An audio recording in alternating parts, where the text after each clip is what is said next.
Hello, c'est Cfio, bienvenue sur ma chaîne. Donc pour ceux qui sont déjà abonnés, vous me connaissez plus pour des vidéos de versus fighting, donc avec des combos, des tutos ou des matchs.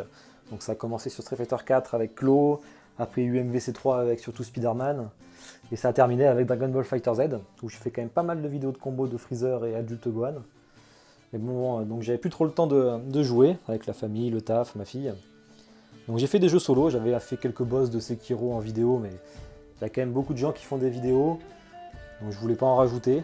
Donc je me suis dit, pourquoi pas en faire des vidéos sur de l'unboxing, donc du déballage de figurines, vu que c'est une autre passion, et que j'en reçois quand même beaucoup. Du coup, je fais quand même pas mal d'actu sur Twitter sur les figurines, mais surtout non officielles, car c'est moins courant. Et donc comme je prends plutôt des figurines autant officielles que non officielles, hein, je me suis dit autant en faire profiter, parce qu'on le demande de temps en temps quand même, quelques vidéos, c'était sympa.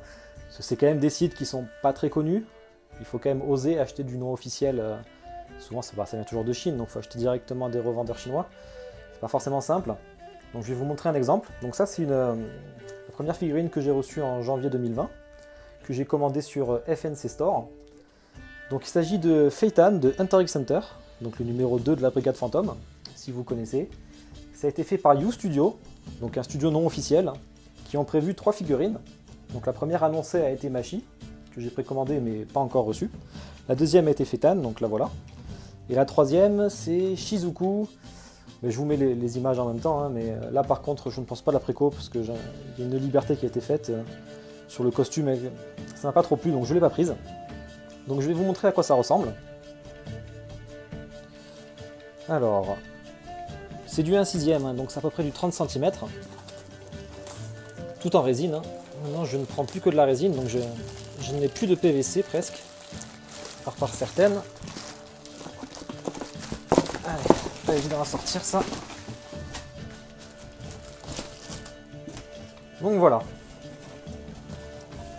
La figurine est dans une grosse boîte, déjà qui n'est pas entourée de scotch, ce qui est plutôt pas mal. Donc comme vous voyez, hein, numéro 2 de la Brigade Fantôme. Pas grand chose de spécial sur la boîte, hein, elle est plutôt simple. On voit juste ici le numéro 155, donc il y avait 300 exemplaires dans le monde. Hein. Les figurines non officielles sont souvent tirées à très peu d'exemplaires. Souvent elles coûtent moins cher, hein, du coup, comme ils n'ont pas la licence et qu'ils ne l'ont pas payé. Alors je vous dirai hein, tous les prix, les spécificités, où je l'ai commandé, en combien de temps je l'ai reçu, mais plutôt vers la fin de la vidéo. Allez, on va ouvrir ça. Hop. Donc comme on le voit, c'est de la mousse. Donc, contrairement aux figurines officielles, qui c'est souvent du polystyrène, moi sur les non officiels, j'ai toujours reçu différents blocs de mousse comme ça, avec toutes les pièces qui sont à l'intérieur, et qui sont bloquées par des petits blocs de mousse et du plastique. Donc là, je pense qu'il y a 2 niveaux. Ouais, le premier.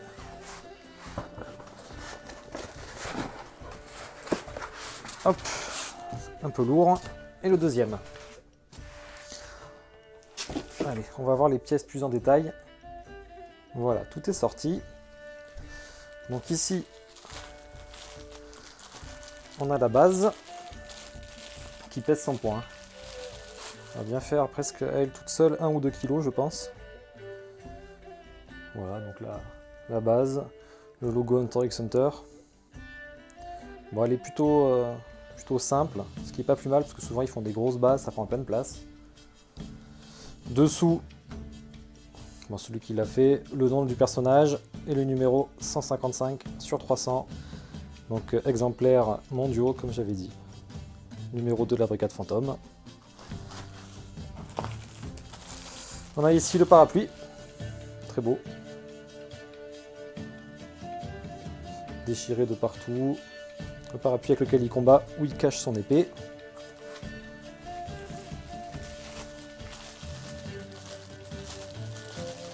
Alors là, on a de la résine transparente. Alors ça, c'est une liberté, je pense, parce que je ne me rappelle pas avoir vu des fantômes autour de lui ou des âmes quand il combattait. Résine transparente, hein, c'est solide. C'est pas du PVC, ça, quand même. Même, on voit qu'il y a de l'aimant. Ça, c'est très pratique. Ça va bien tenir. Moins de risque de casse.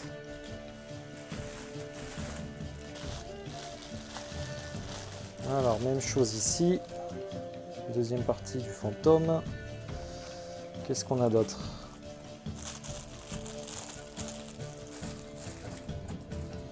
Le bras.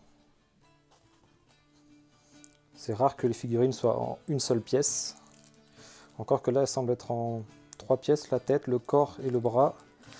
La canne épée. Donc qui ira avec le parapluie et le bras, j'imagine. Hop. Ici, nous avons la tête.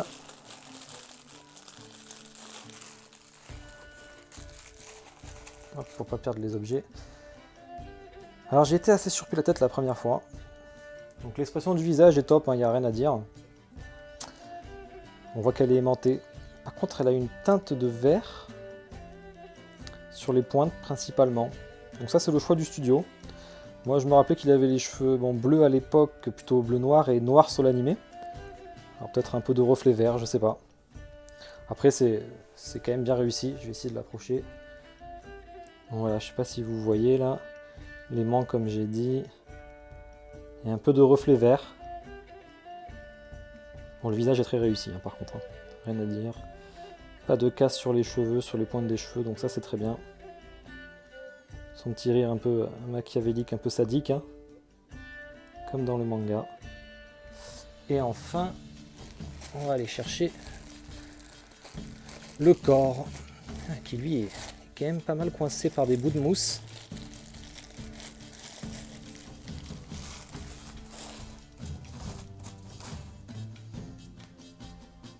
Voilà le corps.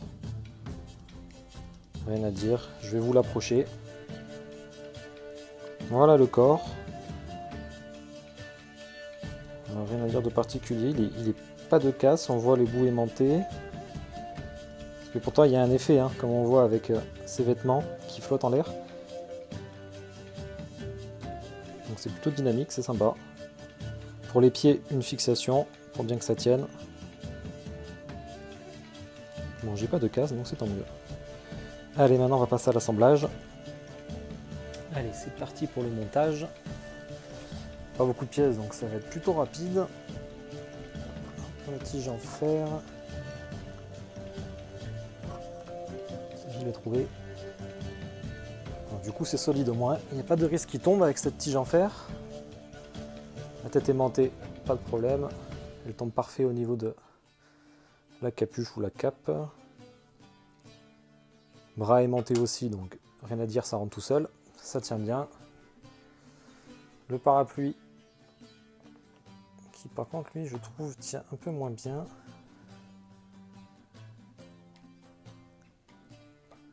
Ok, il faut visser un peu. Voilà. Très beau le parapluie. Hein. Je vous montrerai en zoom tout à l'heure les effets de texture dessus. C'est vraiment impeccable. Le rouge ressort très bien d'ailleurs. Il ne reste plus qu'à le mettre dans sa main. Ok. Puis les fantômes. Donc c'est pareil, ils sont aimantés. Ça tient tout seul. Ben voilà. Facile à monter. Même pas une ou 2 minutes maximum. Hein.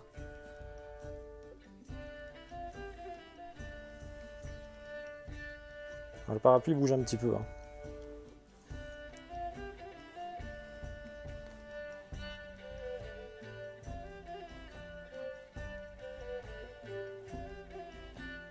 Il va falloir acheter un plateau tournant.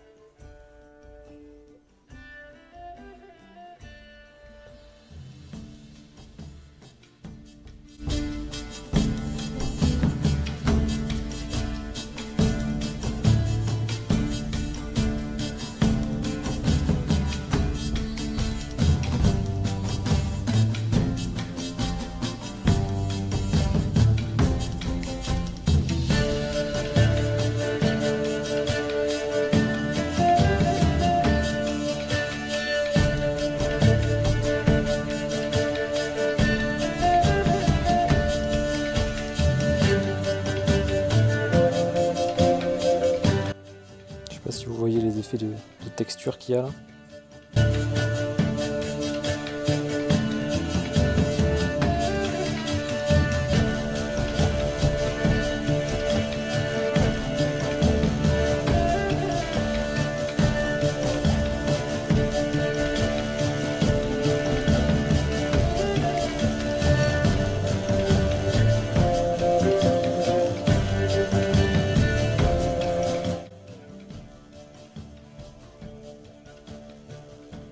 Donc voilà, pour terminer, je vais vous dire ce que je pense quand même de la figurine.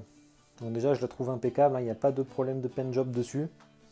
Tout s'emboîte bien, pas de cassure. Il n'y a bon, que le parapluie qui bouge un peu quand on dépasse la statue. Après, c'est pas très gênant. Au pire, par sécurité, mettez un peu de pâte à fixe au fond si jamais vous avez peur. Sinon, bon, c'est... Je ne l'ai pas eu du coup pour très cher, hein, pour du 1/6. Bon, vu que c'est du non officiel. J'en ai eu pour alors 135 € pour la figurine, plus 60 € de frais de port, donc 195 €. Je l'ai pris sur FNC Store, hein, qui ont une page Facebook et un groupe. Donc 300 exemplaires, donc forcément ça part vite. Elle est déjà plus en stock, donc maintenant si jamais vous la voulez, il faut passer par eBay. Donc forcément vous l'aurez pas à 195 € tout compris. Hein. Vous en tirez plus entre 200 et 400 € selon les revendeurs.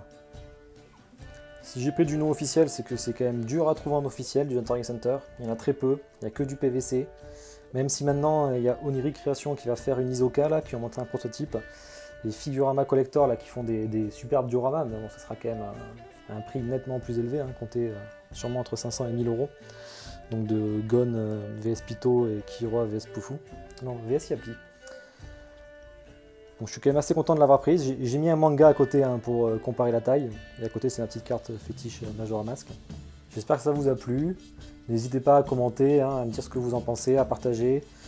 Si vous avez des questions aussi, posez-les. Si vous avez besoin de conseils, si vous recherchez une figurine particulière en non officiel, je peux vous aider.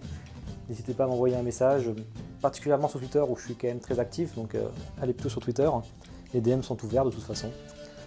Donc la prochaine, je pense que ça va être Killua, d'ici une semaine, j'en ferai une par semaine à peu près, vu tout ce que j'ai en carton déjà de toute façon. Et pour finir, j'ai mis deux petites images qui regroupent un peu tout ce que j'ai en carton, donc pour voir ce qui va arriver, et tout ce que j'ai en préco aussi. Donc ça vous permettra de voir toutes les futurs unboxings que je vais pouvoir faire. Voilà, merci, allez, bonne journée à tous.